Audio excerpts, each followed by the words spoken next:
first time, welcome to the Culture Studios podcast. So we are formerly the Culture Architects podcast. Last week, me and Lance discussed what that means and how we ended the Culture Architects podcast. Now we're beginning this podcast, and you can go back and watch that.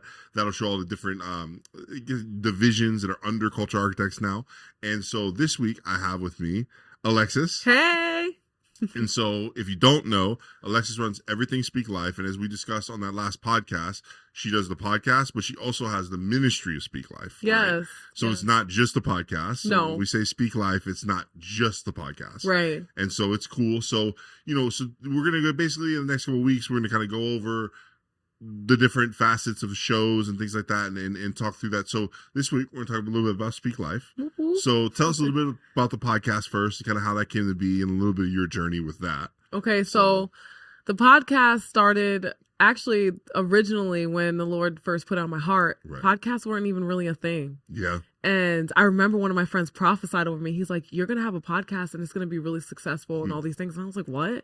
It's like, I don't even want to do a podcast. Yeah. So I just kind of put it to the side. Right. But then I felt like doing this segment series on YouTube called Real Talk Sesh. And I did a few videos, but I started well, but then I never did anything with it.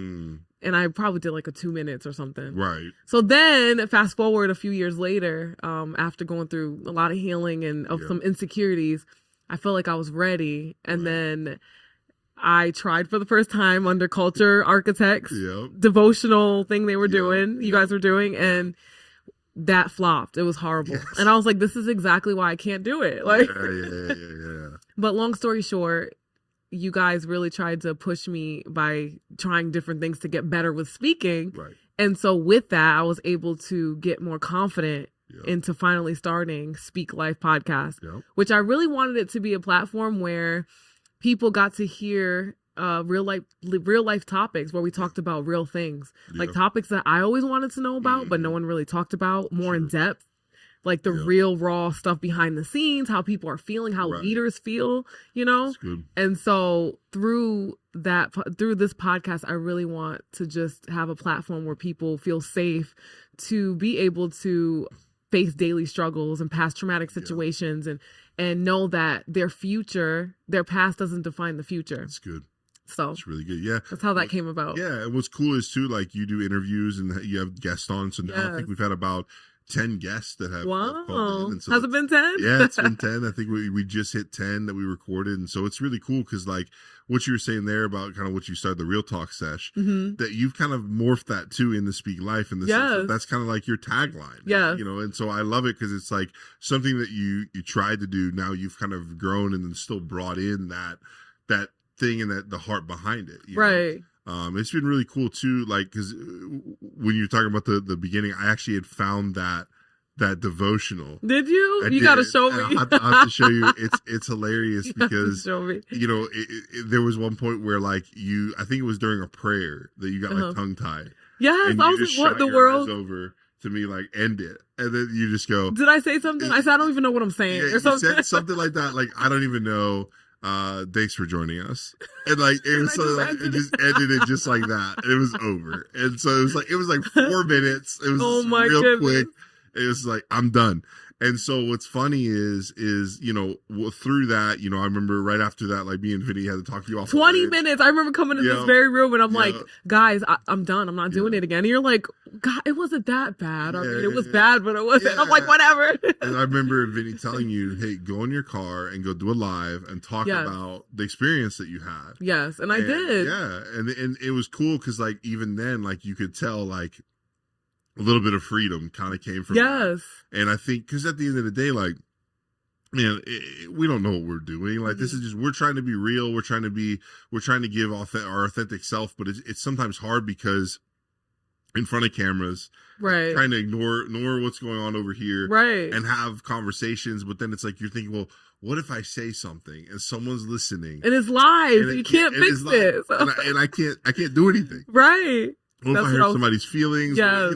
So there's so many things that run through your mind. And so, because the live show is so much different than a podcast. Yes. And so, I think you kind of got thrown into the fire because then to the wolves. Oh my goodness. Because then Tuesday Encouragement, and now that's now evolving to Encouragement Today. Right. And you guys, it's not going to air for a little while, but you guys just filmed the end of Tuesday Encouragement. Yes.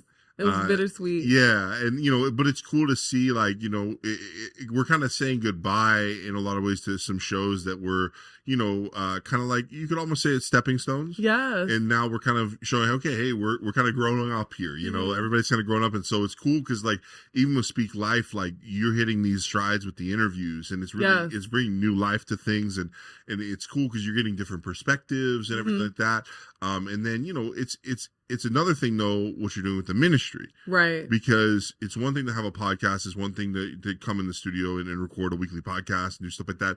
But it's another thing to also have an entire ministry behind it. Right. And it's something you've been really, I mean, you talk about the Joy Box. You have an episode about that. You have a lot of different things that you're doing with Speak Life that's very physical.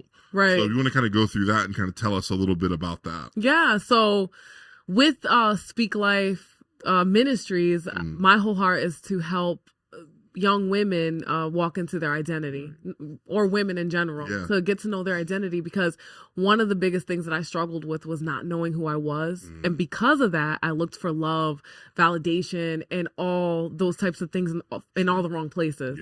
But when I found out who I was as a daughter, everything started to fall into place, and my whole life changed. And so because of that, I'm like, I see women all the time saying, oh, I don't know why I'm stuck. I don't know why I can't get to that place. I want to do what you're doing. And I'm like, all you got to do is start with the foundational piece, which is understanding who you are as a daughter, because everything stems from there. If you don't know who you are, your life is going to crumble when someone says something bad about you, because, or culture is going to define who you are. And so once I was able to get to that place where culture didn't define who I was or people around me, and I wasn't like falling for the people pleasing and things anymore, that's when true freedom came. And so through Speak Life, I'm like, I want to do that same thing. I want to be able to pull you by your hand and say, girl, you are a daughter of God. And once you know who you are, you'll understand your assignment on the earth, and you can run. And so that's really the heart behind it. So I have like joy boxes for encouragement, to encourage others out there that maybe, need to pick me up. And then I also have some things that I want to do in the future with like mentorships and being a big sister to others, but also pulling from older girls that can pour into other younger girls as well, to be able to utilize them, because that's what life is all about, is pouring into the younger generation and seeing them step up to the plate. And so that's good. And then my heart one day is to have gathering. Like I want to gather women of all ages together in one entity. We could worship together. We can hear the word, and we could just like form this sisterhood where we're able to encourage others on the daily. I mean, it's awesome because so you want to do the mentorship, and then we're kind of starting. I assume that you're doing like a Fraps thing, Fraps and Friends, yes. So you want to talk a little bit about that and say your heart behind that? Yes. So there's this new thing that we're starting. It's called Fraps and Friends, and it's really just getting to know some of the younger girls that's around us, and pulling the treasures that's inside of them, but also help guiding them throughout life, because when you're a teenager, you think but you don't know. And it's not only teenagers, but like young adults, and before you get married and have kids, just knowing what God has for you and how you can have a godly relationship, you can have a godly marriage, you can be a godly parent, and what that looks like, because a lot of us don't know. We all come from dysfunctional homes and different things, and so my heart is to really, through Fraps and Friends, is get to know them, get to know their story, and then just be that like big sister for them, so that they're able to have a safe place and someone to go to when they just need an extra hand or something. So that's awesome. And then what's cool too is, and it's kind of, so we talked about on the final Culture Architects episode, was to kind of the umbrellas and everything. So you have Culture Studios, which houses the Speak Life podcast. You have the Speak Life Ministries, which is under, and then you have Ministry Architects, which is the Radicals. So you want to kind of share some of the stuff you've been doing with Radicals recently? Because I think it's really cool. Like, so my husband and I's heartbeat has always been souls. We literally met in a ministry that we were winning souls all the time. We were going from church to church all over the country, and we were doing crusades, and we would go hit the city and win souls for Christ. And so we met in that way, and we knew when we got married, that's what we wanted to do. We wanted to do that for Christ. And so through that, at our church, there was a missing piece with that. Like, people had the heart for it. Our pastor has the heart for evangelism, but they didn't really have like a group. And so with that, we're like, we can help fill that because we've done it and we have that heart to help mobilize the people to do it. And so now we're like hitting the streets. We're doing prayer drive-throughs. Like, the city's starting to get to know who we are as a group. And we're just like seeing people come into the church. We're seeing people get healed and set free. And just being creative with winning souls instead of just hitting the streets. There's different ways. So we've just been strategizing with different people and pieces, and it's been fun. That's awesome. And so I know that we can win the city as we like link arms together as a church, and then with other churches and people. So we did a really cool thing in the park, and talk about that and explain that. So we did a thing called Rock the City. And we got people to dance and to rap we did worship, and we basically extended our arms out to the community, and we gave away prizes. We had stuff for the kids, and it was all free. And through that, we were able to present the gospel. We had a car show with like amazing cars. So cool. We gave out free food and all the things. Like, I grew up in festivals, and so that literally was like, I was like a kid in the candy shop with that. And so with that, now we're about to do something even on a bigger scale to reach the community. And so it doesn't even have to be boring when you're winning souls. It's something that you can just, the sky's the limit when you partner with God. Because it's more than just a preacher in a pulpit. It's more than just that. I mean, you can be the hands and feet of Jesus, and you don't have to have a pulpit. And I take love it outside that. the four walls of the church. And that's what you've been doing with everything. Look at everything you're doing, because one thing that we kind of talked about too on the Culture Architects podcast, the final one, is let's talk about how kind of everything is taking territory. Everything is with Speak Life, we're trying to take territory in women's lives through the airways, through content. With the Speak Life ministry, trying to help women take territory in their lives and take things back, and you're looking at, we're trying to take Parkersburg, trying to take the territory and trying to make sure that people know about Jesus, and they're living a life like that that is basically coming with blessings and everything like that, and not living in the curse. And so it's cool because everything you're kind of doing is taking territory, but also everything is ministry related. Everything is going after the souls, because what happens when someone gets saved? Well, they've got to go through a process, and so y'all are there for that, and you're creating with the mentorship, you're creating steps and stuff. It's cool. It's really cool, and it's awesome because I didn't think I would ever be doing this. Like, I wanted to, but I was like, oh, my past, there's no way I would be able to even get to that place. But God, like, he really takes your ashes and turns it into beauty, so that you can be able to minister to others in that same place and pull them out.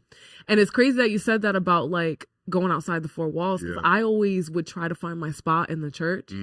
Like, not only the church that I'm at now, but like different churches that I was at. And sometimes they had already the places filled that I felt like I was supposed to be in. And so with that, I'm like, God, now what?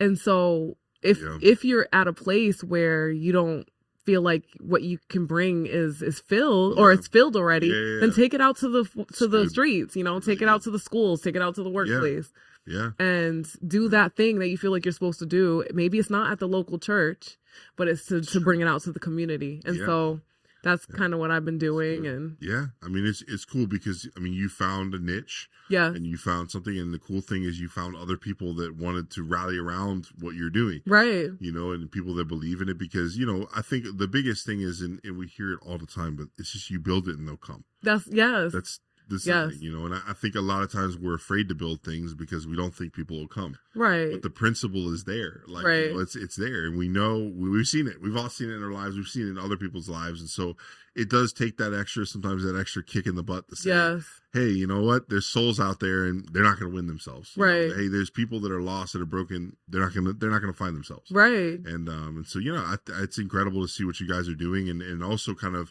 how much everything's grown. Like, just within a year, how much Speak Life's grown, how much Radicals has grown. Like, it's really cool to see that. And how God's hand is in all of it, and when he brings you to it, he's going to bring you through it. So if you're struggling and you're like, I don't even know how I'm going to get through this, God brought you to it. He's going to bring the finances. Like you said, he's going to bring the people, and you just have to be diligent and consistent. And I think through all of this, this is the most that I've ever been consistent with something in my life. Sure. Like a whole year. I'm like, I showed up every single, week. And even when I didn't feel like it. Listen, there were some days you did not feel like yes, I'm like, oh, I can sure.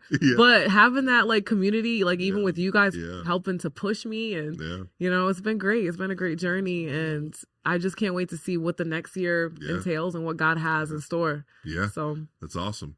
All right. Well, thank you for joining us, and we will see you guys next week. Bye.